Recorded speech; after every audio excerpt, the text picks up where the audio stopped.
Hi all. These are generally conversations between adults after the children have left the table. The language can be spicy and the subjects can get saucy. So if you're ready, this is the Southern Fork. Unscripted kitchen chats and also studio chats with some of the most interesting voices in the culinary South. I'm Stephanie Burt, a food and beverage writer based in Charleston, South Carolina, who travels with her fork to write for a variety of publications, from magazines you might have on your coffee table to the website you love to visit for your favorite recipes. And I'm inviting you to come behind the scenes with me to get to know the people who make this Southern culinary landscape so special. I'm always hungry for the next bite, thirsty for that next sip, and ready for the next conversation. Let's dig in.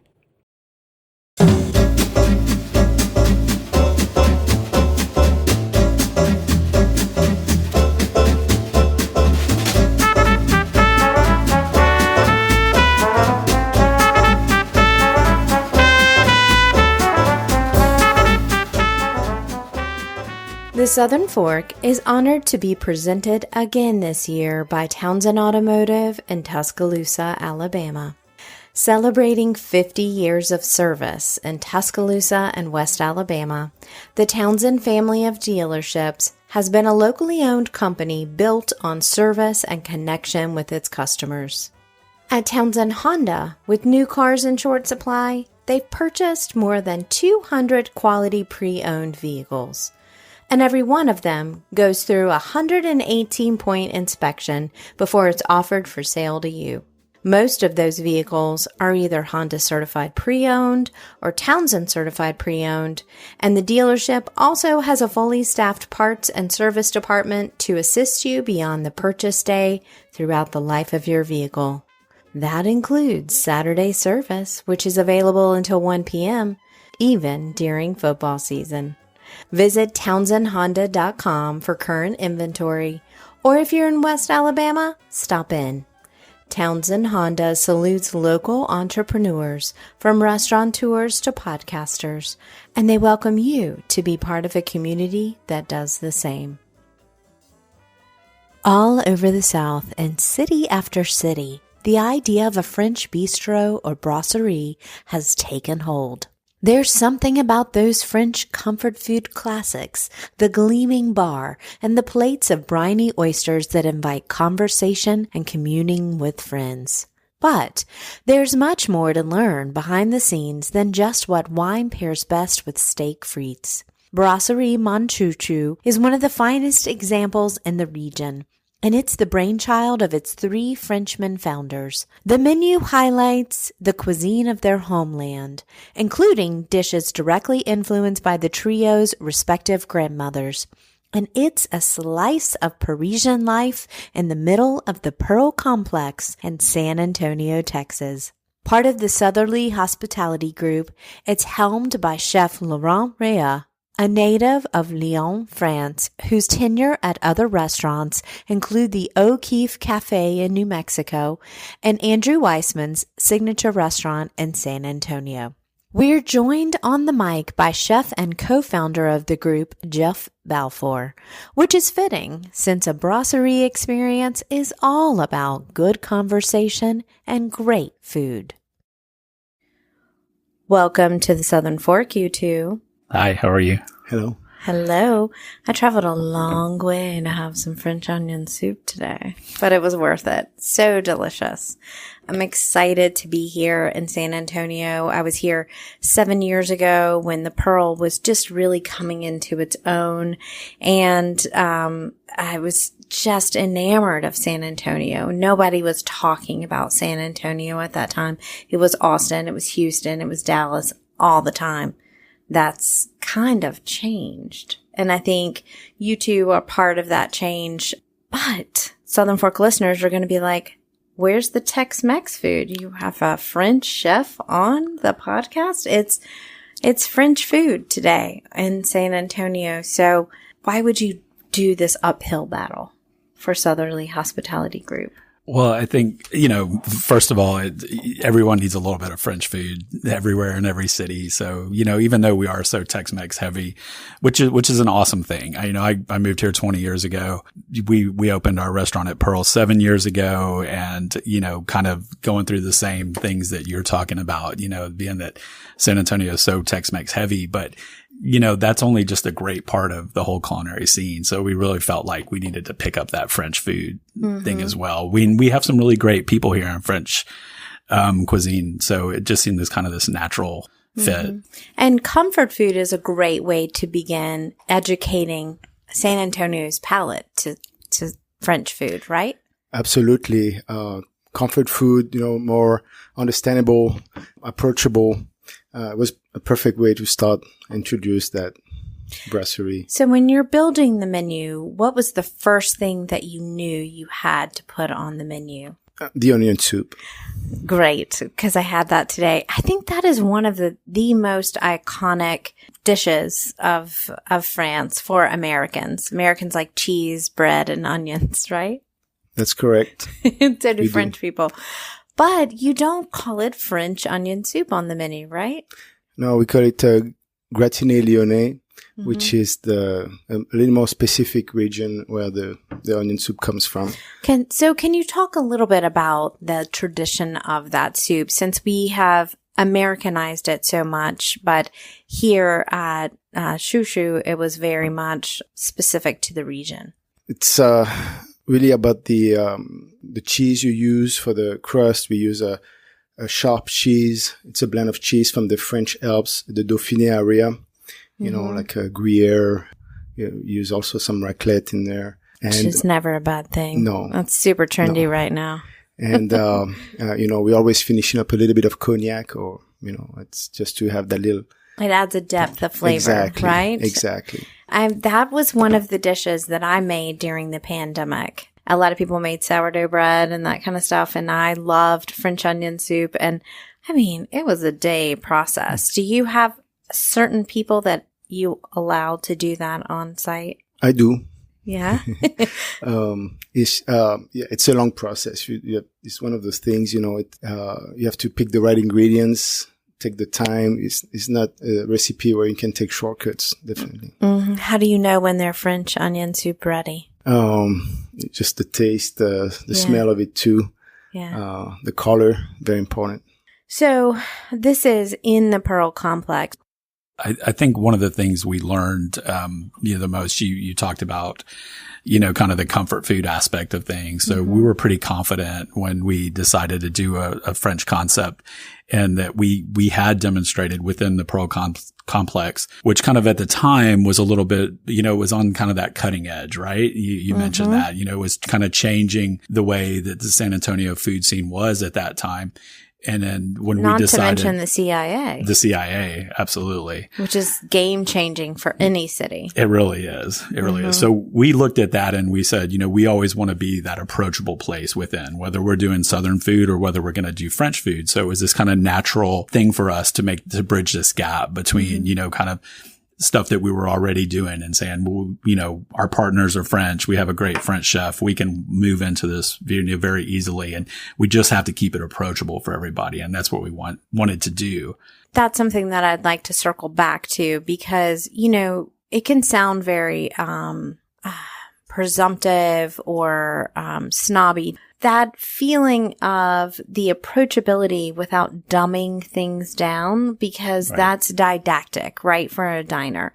And I know I have a lot of chefs who listen to this and they will say, I wanted to do this, but when I opened the doors, people didn't respond to that. And so you have to walk this line that is approachable, but also welcoming and also challenging in some ways. You have to teach people who you are creatively, because if you just cook to what somebody else wants, then you're not going to be happy. You're going to be a little bored, right? Yeah, that's absolutely true. And I think that's the most important part of Brasserie Mon Chou Chou as well, is that, we were true to ourselves. And, every chef goes through, whether you're a French chef or an American chef, we all go through this especially as old as I am, where you were French trained, at the beginning. So we always have this basis of French food, and we have this kind of idea in our head what Americans think French food is.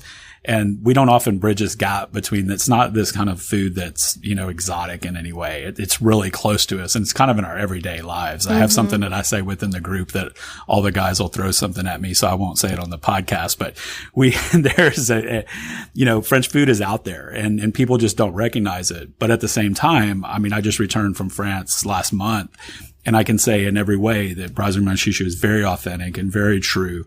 And, I would be proud to put it up against a lot of restaurants in France. And it's just because of that reason. We were able to keep it approachable, but also true to itself. So, where did you grow up in France? I grew up in the region of Alsace, in the city of Strasbourg, right next to Germany on the other side of the Rhine. So what are some of the details of the restaurant that remind you of home? Because a restaurant is not just the food. You're back of house, but you're also an arbiter of this experience, right? Everybody is working together to craft this experience. And walking in there, it feels different than another style of restaurant in the same complex. So what are some of the details that feel very French to you, that make you feel at home? So the restaurant was designed as a Parisian brasserie. So very open, with it's just very lively. It sounds always busy. And that's why we're sitting over here today. Exactly. Because the soundscape is a brasserie. There's bustling, there are people talking, there's in and out movement. Absolutely. It's very lively. When you're thinking about, amending a menu, and I know that a lot of things on this menu are standard. So how do you work in kind of that seasonality of the Parisian brasserie without taking things away from people that they really want? Because you got to have that French onion soup. I had it today and it's 90 degrees. Yes. So in a brasserie staples, you have to keep those classic. Escargot, onion soup, bisque, steak frites. People really come for that. If they come to a brasserie, they'll expect to see that on a menu. We thought at some point maybe try not to remove the onion soup for the summer, but I'm glad we didn't, because we didn't see people not ordering it. Ordering less than usual. You're right. It goes back to that thing though, that you want that spot that just everybody wants to go to. Exactly. So people wake up in the morning and they're like, I want onion soup. We're going to go to Chou Chou today. And that's the feeling that we're very proud of. And it's difficult when you're doing these classics, right? How do you make, like we have the duck confit, and I am fortunate to have a life where that lives. I get to have that a lot. And I've had that on sandwiches. I've had it on top of eggs. I've had a lot of different ways with it. Eggs Benedict, actually, probably most recently. That's an intimidating place. How do you keep that standard of a classic and decide you have to teach a whole kitchen exactly the way to do this? So I always find out that the most simple food or traditional food is the hardest to execute, because there's nothing really that can help you to hide any mistakes in execution. So really our focus is just to have a perfectly executed cooked protein or confit of duck.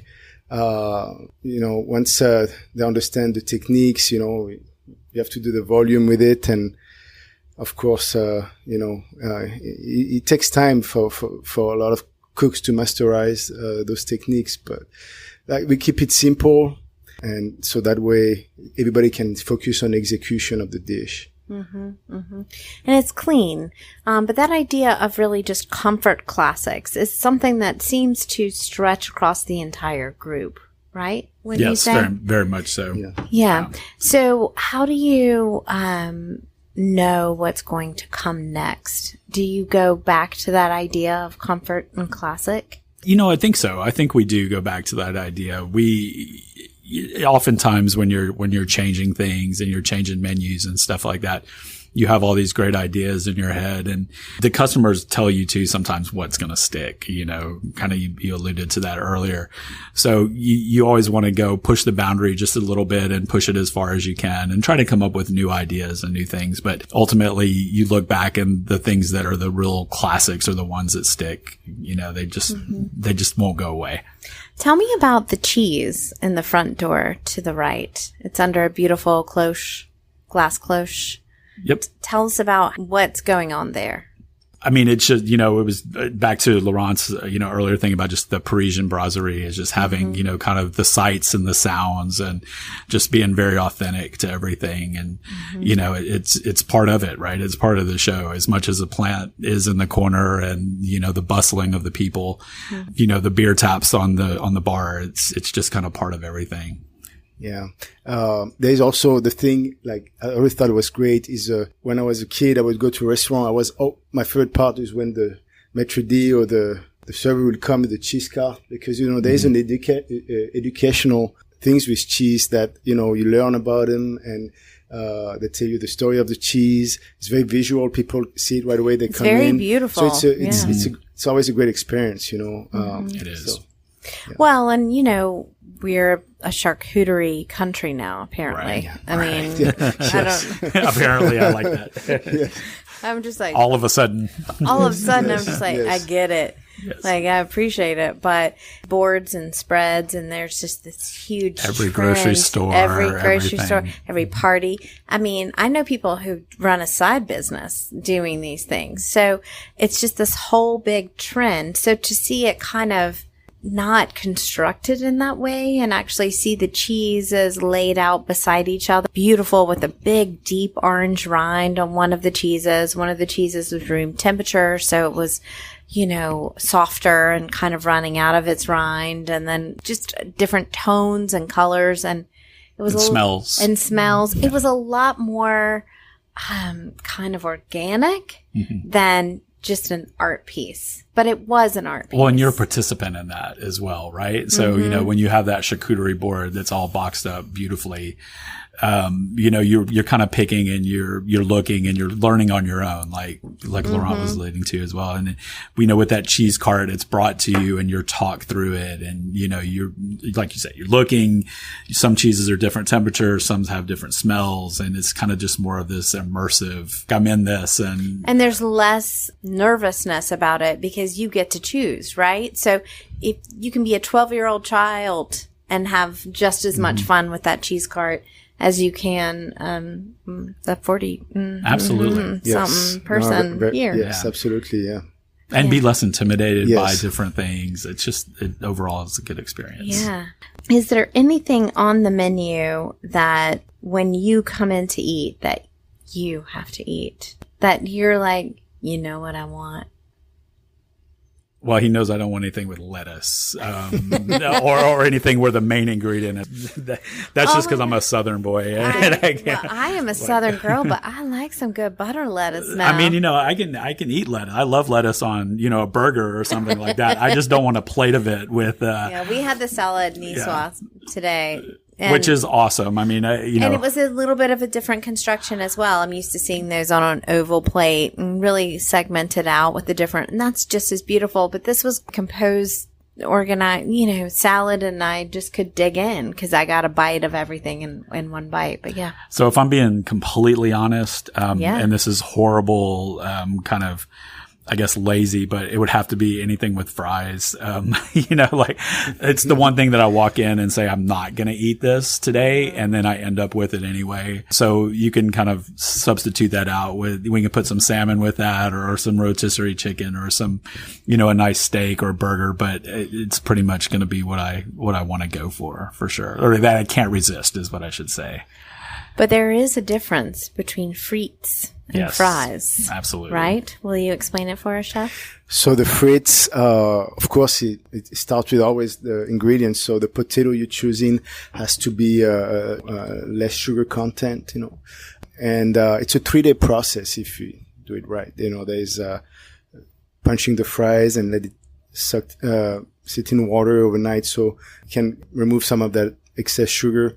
And then we blanch it in a very low temp in a fryer. Let it rest overnight again in the fridge so the starch can rebuild, and then you do the final fry right before serving. Right before service. Yeah. Right before serving. And so that starch rebuilding is rebuilding on the outside of the potato. Exactly. Cut potato. So that's going to result in the crispy edge of the fry, right? Because you want, in a red pommes frites, you want that soft, super soft inside, and very and that's crispy on the the outside. soaking of the water that Exactly. gives you. I've never done that. You've never done that? I've never done that. That's like, oh my goodness. Is there a standard size? Because they're usually almost usually the same thinner. size. Yes, they usually thinner, like almost like a shoestring, pretty I much. think that's a good Yes. way to say it. Yep. Yeah. Yes. And do you have a press, a machine that will cut the fries? Because you have to make so many Yes, of we them. have a puncher, Puncher. fries puncher. You call it. That's good, because I would be fired, because I know I couldn't keep the standard knife If you've work never there. done that, you need to do it, and The you French- need to participate in that. Yeah, the punching of the fries. And Yes. Can we do that? Can we make that happen? We can. We definitely can. I'll put you on haven't lived until you've seen one ripped off the wall, or repeatedly ripped off the wall by people putting their all into fry cutting. So don't tempt me, because I can rip some things off the wall accidentally. I'm like the biggest klutz. Well, it's satisfying, and it's a very hot food item right now. I mean, I have to just be honest and tell you that this is my number one cuisine to cook at home. I'm a Julia Child, Jacques Pepin fan, and cook a lot of those recipes. And it is my comfort food. I mean, roasted chicken is, I mean, there will be, when I arrive in hell, there will be lines of chickens going like, remember me? Because I make chicken all the time. But it's also really hot culturally right now, really trendy because of television, because of Julia, because of, just that kind of connection. And I think coming out of the pandemic, we wanted that kind of comfort. Is there something missing from the style of brasserie cuisine that you wish we as American diners knew about the nuances of it? I got a good one for that.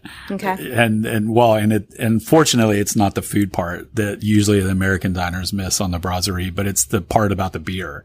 To me, that's the hardest connection to make. Is we go back to, it's easy to point out and say that this food lives in this place, and Americans grab that really quickly.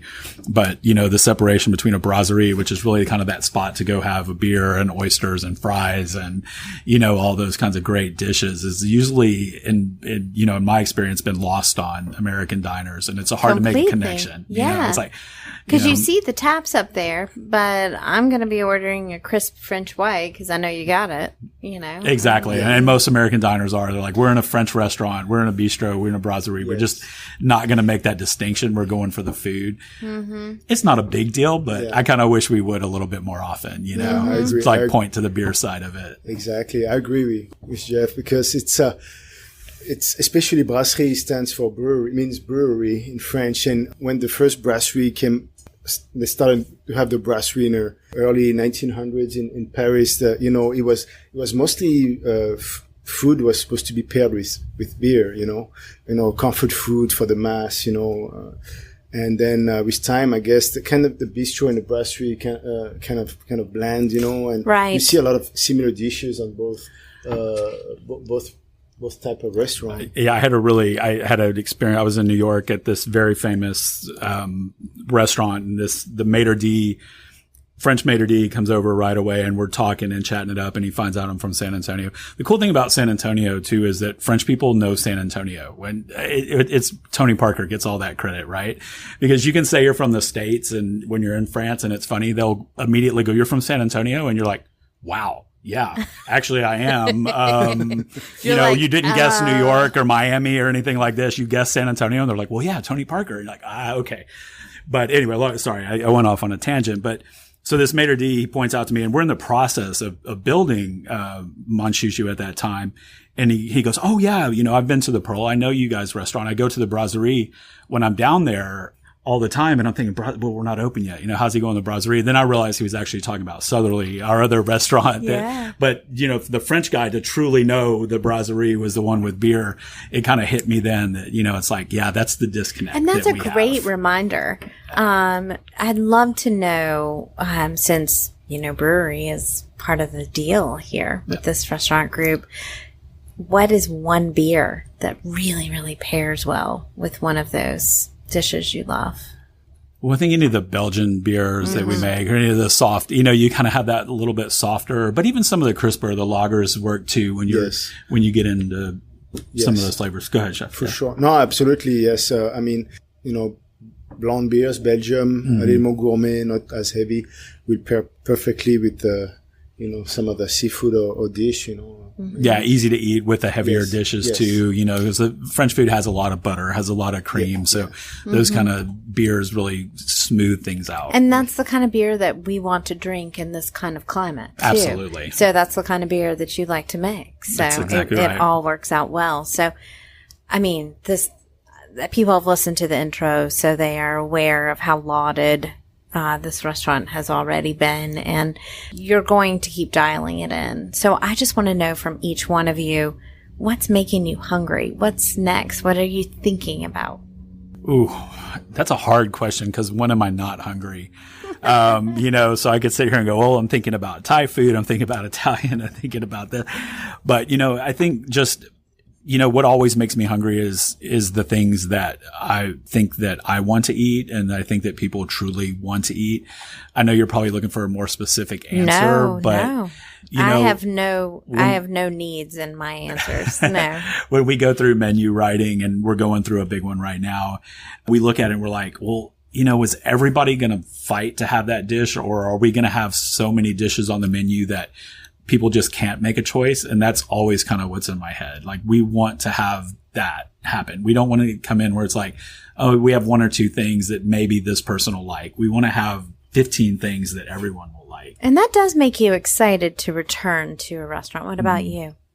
Well, same, it's, for me, it's, I cook for the guests the way I like to eat. So it's always, and of course, Brasserie food for me, it's always, you have all those braised meats with a lot of sauces, and that are so that's what I'm always try to look and innovate with. Of course, with the authenticity of the of the brasserie, the French dish. So what's one aspect of this job you have as chef that really meshes like a puzzle piece with an aspect of your natural personality, where you're like, yeah, I'm supposed to be doing this job? That's also a tough one. I'm laughing because I'm sitting here like a fat boy and it's eating, it's like I get to eat what I make. I get to eat what he makes. Yeah. I get to eat what my friends make. It's, you were like, exactly. How do you keep doing this job? And I was like, well, I eat three times a day. So. 3. No, because you have to love to eat to be in that profession. You also like to go out and experience other things, other food, and, that's... you have to like to eat. You do. It's kind of the basis for everything, right? Yes. It's like one of the natural, you wake up in the morning. I was talking to Steve McHugh, and he said that he and his wife are always talking about what meal they're having while they're sipping coffee in the morning. Like, what are they going to cook tomorrow? Or what are they going to do? Because you're just an eater. That's the way you kind of experience the world. I'm 3-4 days out all the time. Yes. Yeah. And, there's a saying of, French people always talk about food, and it's true. I mean, I remember growing up, we are having lunch, we're talking about what we're going to eat next, That's Southerners too. So that's why we all get along. We understand each other very well. So there's a quick fire question. Let me know one thing keeping you up at night. Ooh, today, I don't know. I guess just everybody going, keeping up that same spirit about food, because it's very exciting where we are right now. I've been doing this for a long time.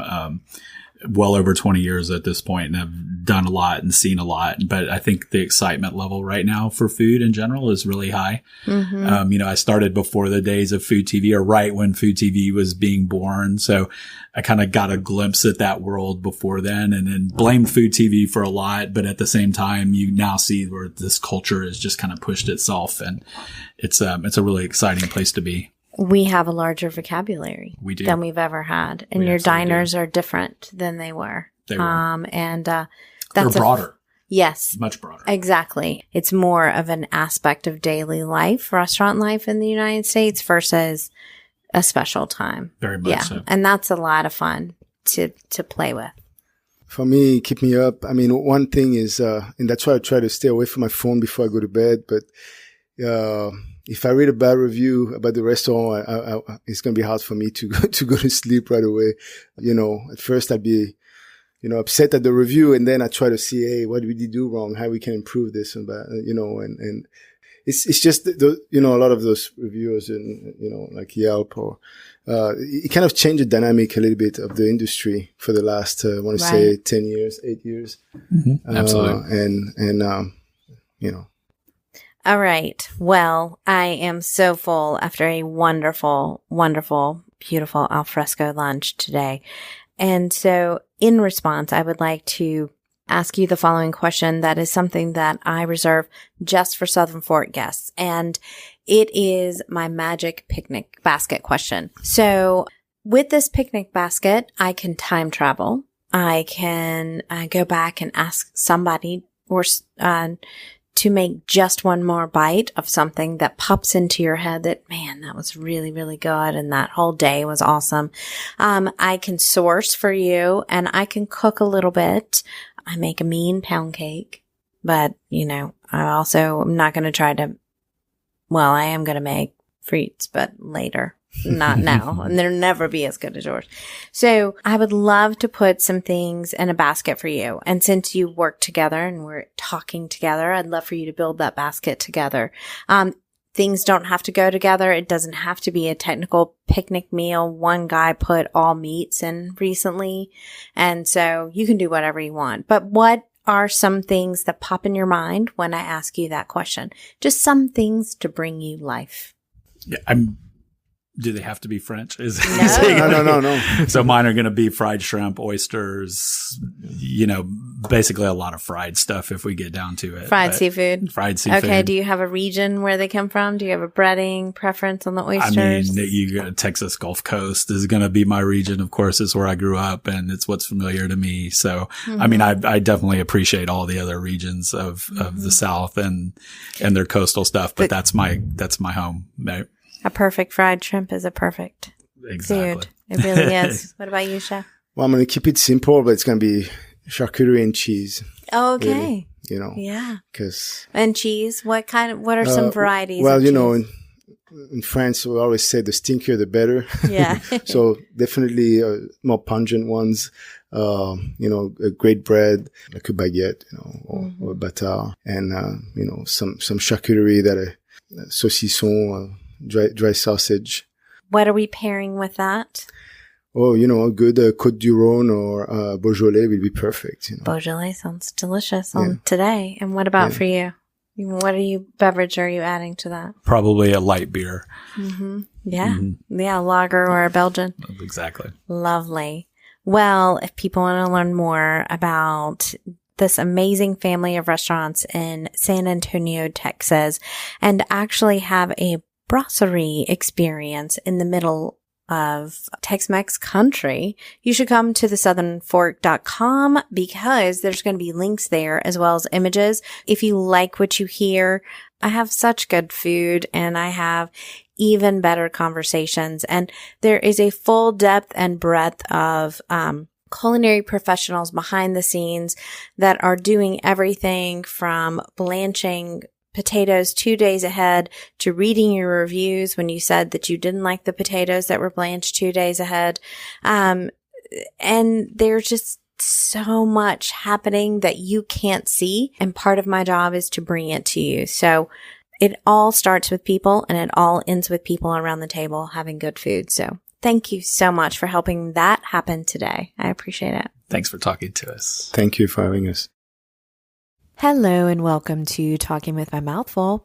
You know, talking about comfort food in this time of year, I'm really starting to kind of feel that. I know a lot of you are getting more into the kitchen, but I'm going to share a little secret with you, a little insider tip of the Southern Fork, and that is one of my go-to comfort foods is a plate of briny oysters, some palm frites, and a glass of rosé or a nice crisp French white. I do love some Chenin Blanc too, but when I've had a hard day, I like to go sit at a bar in the corner and just have a plate of oysters all by my lonesome with some French fries. That is so comforting. So if you haven't had that experience and you do like to eat oysters with a really nice squeeze of lemon or freshly made mignonette, I suggest you try it because there's something really, really comforting about not having to share oysters with anybody else. So anyway, thanks so much for listening this week. I hope that you get a chance to check out Brasserie Mon Chou Chou because if you sit outside, there is always activity at the Pearl Complex and it is amazing people watching, which is just part of the fun.